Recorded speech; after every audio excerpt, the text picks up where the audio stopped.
to set up a GeoGuessr game with friends. Hi everyone, I'm here to assist you today.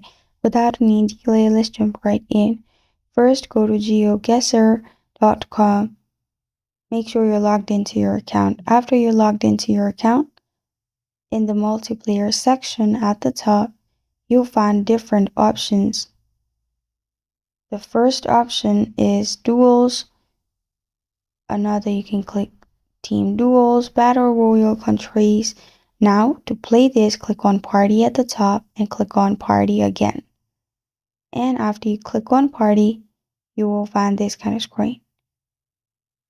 You will need subscription for it. If you already have one, you can simply click on create and send the code to your friends.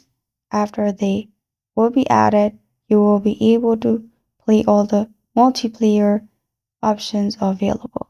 And this is how to set up a GeoGuessr game with friends.